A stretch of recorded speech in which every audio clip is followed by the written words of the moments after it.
नमस्कार दोस्तों, मैं अर्जुन आपका स्वागत करता हूँ स्टे बाय अर्जुन के यूट्यूब चैनल में। तो दोस्तों, आज की हमारी क्लास है मौलिक कर्तव्य यानी फंडामेंटल ड्यूटीज़ के बारे में जो है दोस्तों आज की हमारी क्लास है। तो दोस्तों, वीडियो को अंत तक जरूर देखना ताकि सभी क्वेश्चन जो है आपको आसानी से याद हो जाएं। साथ ही दोस्तों, अगर आप हमारे चैनल पर पहली बार आएँ तो हमारे चैनल को भी सब्सक्राइब कर लीजिएगा, साथ ही बेल आइकन को प्रेस कर लीजिएगा ताकि हमारे आने वाले वीडियो का नोटिफिकेशन जो है आप तक पहुंचता रहे। चलिए दोस्तों, वीडियो को स्टार्ट करते हैं। तो आज की क्लास में हम जानने वाले हैं मौलिक कर्तव्य यानी फंडामेंटल ड्यूटीज़ के बारे में जानेंगे। तो दोस्तों, यहाँ पे हम हेडिंग डाल लेंगे डीपीएसपी एंड मौलिक कर्तव्य है। तो कल की क्लास में जो हम डीपीएसपी यानी राज्य के नीति निर्देशक जो है पढ़ रहे थे, और साथ ही आज की क्लास में हम मौलिक कर्तव्य जो है स्टार्ट करेंगे। तो 2 मिनट जो है हम कल की क्लास का रिवीजन करेंगे। कल की क्लास में हमने मौलिक कर्तव्य कल की क्लास में मौलिक अधिकार को जो है समाप्त किया था, और साथ ही जो है राज्य के नीति निर्देशक सिद्धांत को जो है स्टार्ट किया था। तो यदि हम बात करते हैं कल की क्लास में जो हमने फंडामेंटल राइट्स पढ़ रहे थे, कहाँ से कहाँ तक पढ़े थे, तो आर्टिकल 28 से लेकर जो है कहाँ से पढ़े थे दोस्तों, आर्टिकल 28 से पढ़े थे। आर्टिकल 28 किस में आता था, तो आर्टिकल 28 की हम बात करते हैं। आर्टिकल 28 आता था किस में, धार्मिक स्वतंत्रता के अधिकार में जो आता था। और जो हमारा 5वां मौलिक अधिकार था सांस्कृतिक और शैक्षिक अधिकार, जिसमें आर्टिकल 29 से 30 के बारे में हमने बात की थी। तो आर्टिकल 29 में जो है अल्पसंख्यकों के हितों के संरक्षण के बारे में जो है बात की गई थी। और साथ ही जो आर्टिकल 30 था, इसमें जो है किसके बारे में बात की गई थी, इसमें बात की गई थी किसके बारे में, अल्पसंख्यक जो है अपने शिक्षण संस्थाओं की स्थापना कर सकते हैं, उनको रेगुलेट कर सकते हैं या चला सकते हैं। साथ ही आर्टिकल 30 कंप्लीट हो गया। अब आर्टिकल 31 की बात की थी। तो आर्टिकल 31 जो है दोस्तों क्या हुआ करता था, संपत्ति का अधिकार हुआ करता था, जिसको जो है 44वां संविधान संशोधन अधिनियम 1978 के द्वारा जो है समाप्त करके एक नया आर्टिकल बनाया गया था, जिसका नाम था आर्टिकल 300 का, जिसको संविधान के भाग 12 में जो है जोड़ दिया गया था। साथ ही आर्टिकल 32 की यदि बात की जाए तो इसमें जो है संवैधानिक उपचारों का अधिकार जो है दिया गया है, जो कि हमारा छठा मौलिक अधिकार है। और इसी आर्टिकल 32 को जो है डॉक्टर बी आर अम्बेडकर साहब ने जो है संविधान की आत्मा एवं हृदय जो है कहा था। इसी आर्टिकल 32 के तहत जो है सुप्रीम कोर्ट 5 रिट जो है जारी करता है। पहली रिट थी बंदी प्रत्यक्षीकरण, जिसका जिसका शाब्दिक अर्थ है व्यक्ति को प्रस्तुत किया जाए। दूसरी रिट कौन सी थी, परमादेश। परमादेश यानी हम आदेश देते हैं, ये जो है अधिकारियों पर रिट जारी होती थी। तीसरी थी दोस्तों कौन सी थी, तीसरी थी प्रतिषेध यानी मना करना। चौथी थी उत्प्रेषण, पूर्णतः सूचित करना या मंगवा लेना। और पांचवी थी आपका प्राधिकार क्या, यानी अधिकार प्रेक्षा। पांचवी अधिकार प्रेक्षा, जिसमें यानी शाब्दिक अर्थ था आपका प्राधिकार क्या है। तो ये 5 रिट जो है सुप्रीम कोर्ट जारी करता था। आर्टिकल 33 की यदि बात की जाए तो संविधान के भाग 3 का जो है कौन सा आर्टिकल उल्लंघन करता है, आर्टिकल 33 जो है उल्लंघन करता है। क्योंकि आर्टिकल 33 में जो है सीबीआई वगैरह को रखा गया, और इनके जो ऑफिसर होते हैं उनको जो है कुछ विशेष अधिकार जो है प्राप्त होते हैं, जिनके जरिए ये जो है आर्टिकल संविधान के भाग 3 का जो उल्लंघन करता है। आर्टिकल 34 की यदि बात की जाए तो इसमें जो है मार्शल लॉ या कानून विधि लागू करने के बारे में जो है बात की जाती है, और जिसके द्वारा कुछ आर्टिकलों को जो है प्रतिबंधित किया जाता है जब मार्शल लॉ लागू होता है। आर्टिकल 35 की बात की जाए तो आर्टिकल 35 में कहा गया है संसद को अधिकार दिया गया है कि संविधान के भाग 3 में जिन आर्टिकल को अपराध घोषित किया गया है उनके लिए जो है संसद कानून बना सकती है। तो संविधान के भाग 3 में जो है किन आर्टिकलों को जो है अपराध माना गया है, जैसे आर्टिकल 23 को, और साथ ही आर्टिकल 17 को।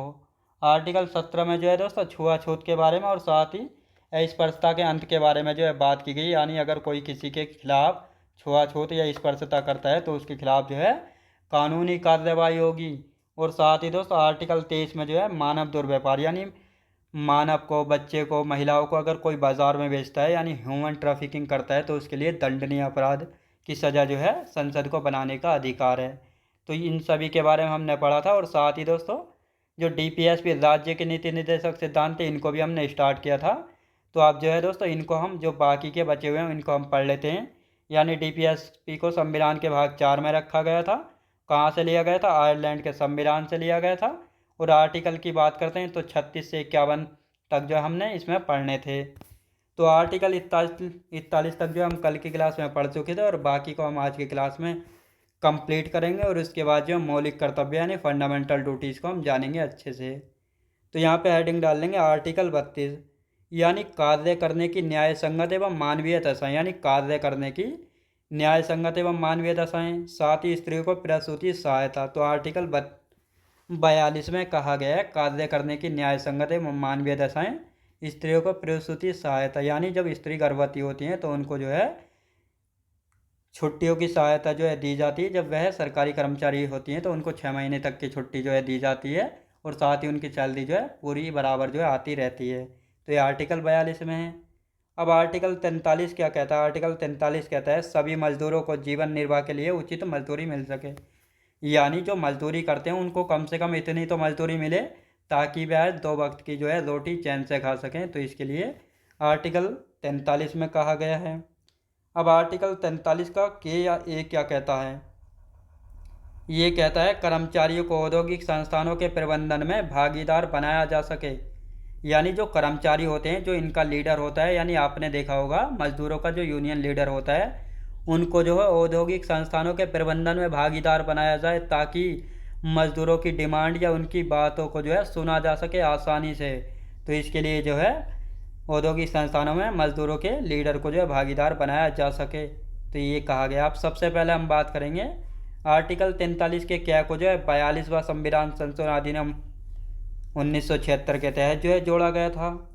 अब बात आती है आर्टिकल 43 के ख की, इसमें राज्य सहकारी समितियों का गठन, यानी जो कोऑपरेटिव सोसाइटीज़ होती हैं उनका गठन जो है आर्टिकल 43 के ख के द्वारा किया गया है। अब जो आर्टिकल 43 का ख है, इसको जो है 57वां संविधान संशोधन अधिनियम 2011 के तहत जो है जोड़ा गया था। तो ये आपको अच्छे से याद रखना है। अब आर्टिकल 44 की बात कर लेते हैं। आर्टिकल 44 क्या कहता है? आर्टिकल 44 कहता है समान नागरिक संहिता लागू। तो दोस्तों आज़ादी से पहले जो है कौन सा राज्य ऐसा है जहाँ पर समान नागरिक संहिता लागू थी? तो प्रथम राज्य था गोवा, जिसमें आज़ादी से पहले से ही जो है समान नागरिक संहिता लागू है। लेकिन आज़ादी के बाद जो है पहला राज्य जिसने समान नागरिक संहिता लागू करी है तो उत्तराखंड राज्य जो है हो जाता है। तो दोस्तों समान नागरिक संहिता मतलब सभी जो है समान हैं। तो ये आपको अच्छे से यहाँ पे याद रखना है। अब यहाँ पे हम बात करते हैं आर्टिकल 45 के बारे में। तो आर्टिकल 45 क्या कहता है? आर्टिकल 45 कहता है 6 वर्ष से कम आयु के बच्चों के लिए प्रारंभिक बाल्यावस्था की देखरेख और शिक्षा का अधिकार, यानी आर्टिकल 45 6 वर्ष से कम आयु के जो बच्चे हैं उनके लिए जो है प्रारंभिक बाल्यावस्था की देखरेख के लिए आपने देखा होगा ये आंगनबाड़ियाँ जो है खुली हुई हैं, और साथ ही उनमें शिक्षा का अधिकार दिया गया है। बाल्यावस्था की देखरेख के लिए आंगनबाड़ियों में आपने देखा होगा दलिया, चने, दाल वगैरह जो है इनको मिलती है। साथ ही आर्टिकल 46 कहता है इसमें एससी तथा एसटी के आर्थिक एवं शैक्षिक विकास का प्रावधान के बारे में बात की गई है आर्टिकल 46 में। तो यहाँ से डायरेक्ट क्वेश्चन पूछा जाता है कि आर्टिकल 46 में क्या है, 45 में क्या है, समान नागरिक संहिता किस आर्टिकल में है। तो इन सभी के बारे में इस प्रकार यहाँ से जो है क्वेश्चन बनते हैं। अब आर्टिकल 47 की बात कर लेते हैं। आर्टिकल 47 क्या कहता है? आर्टिकल 47 कहता है नशीले पदार्थों पर प्रतिबंध एवं पोषण स्तर में सुधार, यानी यहाँ पे कहा गया है जो नशीले पदार्थ हैं उन पर जो है प्रतिबंध लगाया जाए और पोषण स्तर में सुधार किया जाए। तो आपने देखा होगा बहुत सारे राज्य ऐसे हैं जैसे बिहार है जहाँ पर जो है नशीले पदार्थ वगैरह जैसे शराब वगैरह इन पर प्रतिबंध जो है लगाया गया है ताकि पोषण स्तर में सुधार किया जा सके। और साथ ही बहुत सारे राज्य ऐसे हैं जहाँ पे शराब जो है बहुत सस्ती बेची जाती है, जैसे हरियाणा है, गोवा है, यहाँ पे शराब जो है सस्ती बेची जाती है। लेकिन सभी राज्यों ने जो है शराब पर बैन नहीं लगाया है। तो ये आपको अच्छे से याद रखना है। अब यहाँ पे हम बात करेंगे आर्टिकल 48 क्या कहता है? आर्टिकल 48 कहता है कृषि एवं पशुओं की सुरक्षा। कृषि एवं पशुओं की सुरक्षा यानी गोवंश की हत्या पर रोक, जैसे गाय की, बछिया, बछड़ा या बैल की हत्या पर रोक जो है आर्टिकल 48 के तहत जो है राज्य कर सकता है। तो ये आपको अच्छे से यहाँ पे याद रखना है।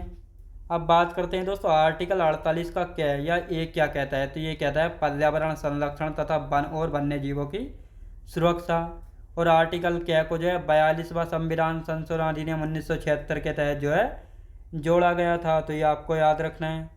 आर्टिकल 49 कहता है राष्ट्रीय एवं ऐतिहासिक स्मारकों की सुरक्षा, यानी जो भारत में राष्ट्रीय या ऐतिहासिक स्मारक है जैसे लाल किला है, दिल्ली गेट है, ताजमहल है, तो इन सभी की सुरक्षा के लिए आर्टिकल 49 में जो है बताया गया है। तो ये आपको अच्छे से याद रखना है। अब आर्टिकल 50 के बारे में बात करते हैं। आर्टिकल 50 ये कहता है कार्यपालिका एवं न्यायपालिका को अलग अलग करना, यानी कार्यपालिका को न्यायपालिका को अलग अलग जो है करना, तो दोनों अपने आप में स्वतंत्र हैं, तो ये आपको अच्छे से याद रखना है। अब आर्टिकल 51 कहता है अंतर्राष्ट्रीय शांति और सुरक्षा तथा भारत की विदेश नीति से संबंधित निर्देशक तत्वों के बारे में आर्टिकल 51 में बताया गया है। तो दोस्तों ये हमारा टॉपिक हो गया है कंप्लीट, यानी जो राज्य के नीति निर्देशक सिद्धांत यानी डीपीएस में, जिनको कहाँ से लिया गया था, आयरलैंड के संविधान से लिया गया था, और इनको जो है आर्टिकल 36 से 51 तक जो हमने पढ़ लिया, और जो है हमारा ये टॉपिक हो गया है कंप्लीट। तो ये हमारा टॉपिक हो गया है दोस्तों कंप्लीट। आपको अच्छे से जो है समझ में आया होगा तो कमेंट बॉक्स में जरूर बताना। तो आप दोस्तों अब हम अपना नया टॉपिक शुरू करने वाले हैं, मौलिक कर्तव्य बोले तो फंडामेंटल ड्यूटीज़। तो दोस्तों ये जो है हमारे जो मौलिक कर्तव्य यानी फंडामेंटल ड्यूटीज़ हैं, जब हमारा मूल संविधान बना था 26 नवंबर 1949 को, तब ये हमारे मूल संविधान में यानी ओरिजिनल कॉन्स्टिट्यूशन में नहीं थे। तो इनको जो है कब जोड़ा गया था भारतीय संविधान में, और ये कहाँ से प्रेरित हैं, तो इन सभी के बारे में हम चर्चा जो है करने वाले हैं। तो जो मौलिक अधिकार यानी फंडामेंटल ड्यूटीज़ हैं, इनको जो है संविधान के भाग 4A में जो है रखा गया। आर्टिकल की बात की जाए भाग 4A में आर्टिकल 51A से जो है हम पढ़ेंगे। और ये कहाँ से प्रेरित यानी इंस्पायर्ड हैं, ये जो है रूस के संविधान से लिए गए हैं मौलिक कर्तव्य है, तो ये आपको अच्छे से यहाँ पे याद रखना है। और इन मौलिक कर्तव्यों को जो है 42वां संविधान संशोधन अधिनियम 1976 के तहत जोड़ा गया था। साथ ही जो ये 42वां संविधान संशोधन अधिनियम 1976 है, इसको जो है लघु संविधान या मिनी कॉन्स्टिट्यूशन कहते हैं। अब इसको मिनी कॉन्स्टिट्यूशन क्यों कहते हैं, क्योंकि दोस्तों ये जो है अब तक का सबसे बड़ा संविधान संशोधन है, क्योंकि 42वां संविधान संशोधन अधिनियम 1976 के तहत जो है 2 नए भाग जोड़े गए थे, भाग 4A और भाग 14A यानी 14A। साथ ही 9 नए आर्टिकल जोड़े गए थे, और साथ ही 52 आर्टिकलों में जो है क्या किया गया था, संविधान संशोधन किया गया था। तो इसलिए जो है ये अब तक का सबसे बड़ा संविधान संशोधन है, इसलिए इसको लघु संविधान या मिनी कॉन्स्टिट्यूशन कहा जाता है। तो ये आपको अच्छे से यहाँ पे याद रखना है। तो ये आपको समझ आया होगा कहाँ से लिए गए हैं, किस भाग में हैं, कितने आर्टिकल हैं, कहाँ से इंस्पायर्ड है, और ये जो है कब जोड़े गए थे। अब यहाँ पे हम बात करते हैं, यहाँ पे एक समिति थी जिसका नाम है सरदार स्वर्ण सिंह समिति, जिसको 1976 में जो है सरदार स्वर्ण सिंह समिति जो है सरदार स्वर्ण सिंह के नेतृत्व में जो है बनाई गई थी। इस समय सरकार किसकी थी, इस समय सरकार थी इंदिरा गांधी जी की, याद रखें। यानी प्रधानमंत्री कौन थी, इंदिरा गांधी जी थी। इन्होंने ही जो है इसकी सिफारिश के लिए कहा था। अब जो ये सरदार स्वर्ण सिंह समिति थी, इनकी सिफारिश क्या थी, इनकी सिफारिश थी 8 मौलिक कर्तव्य जोड़े जाएं। लेकिन कितने जोड़े गए थे, 10 मौलिक कर्तव्य जोड़े गए थे। वर्तमान में कितने, वर्तमान में 11 मौलिक कर्तव्य हैं। और साथ ही इनकी सिफारिश थी कर यानी टैक्स जमा करना मौलिक कर्तव्य बनाया जाए, और साथ ही डीपीएसपी यानी राज्य के नीति निर्देशक सिद्धांत का उल्लंघन करने पर जो है सजा की व्यवस्था हो। लेकिन इन दोनों को जो है नहीं माना गया था। तो ये आपको अच्छे से यहाँ पे याद रखना है। तो जो सरदार स्वर्ण सिंह समिति थी, इसके द्वारा कितने मौलिक अधिकारों की सिफारिश की गई थी, 8 मौलिक अधिकारों की, मौलिक अधिकार नहीं मौलिक कर्तव्यों की जो है सिफारिश की गई थी। लेकिन जोड़े कितने गए थे, 10 मौलिक कर्तव्य जोड़े गए थे। वर्तमान में कितने, 11 मौलिक कर्तव्य हैं। तो 11वां कौन सा जोड़ा गया था, 11वां जो है मौलिक कर्तव्य, इसको 86वें संविधान संशोधन अधिनियम 2002 के द्वारा जोड़ा गया था। इसमें कहा गया था 6 से लेकर 14 वर्ष के बच्चों को प्राथमिक शिक्षा का उपलब्ध कराना माता पिता या अभिभावक का कर्तव्य है। यानी जो 6 से लेकर 14 वर्ष तक के बच्चे हैं, उनको प्राथमिक शिक्षा उपलब्ध कराना माता पिता या अभिभावक का जो है कर्तव्य है, यानी ड्यूटी है। तो ये आपको अच्छे से याद रखना। ये था हमारा 11वां मौलिक कर्तव्य, जिसको 86वें संविधान संशोधन अधिनियम 2002 के तहत जो है जोड़ा गया था।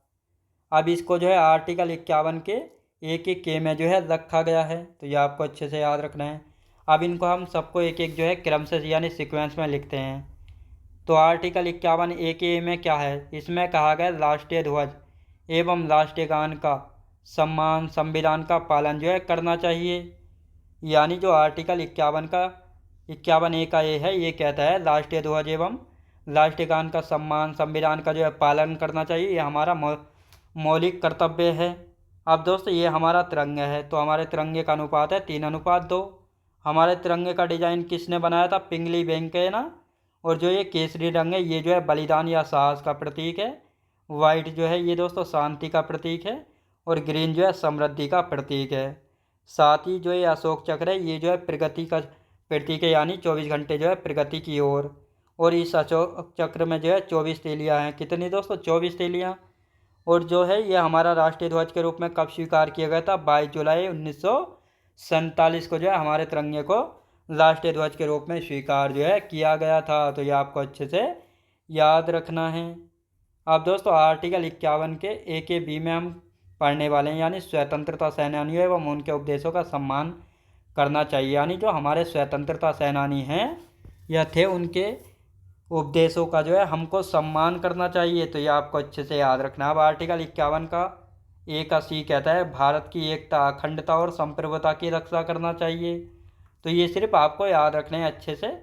सीधा सीधा यहाँ से क्वेश्चन जो है बनेगा, कौन सा मौलिक कर्तव्य है, कौन सा मौलिक कर्तव्य नहीं है।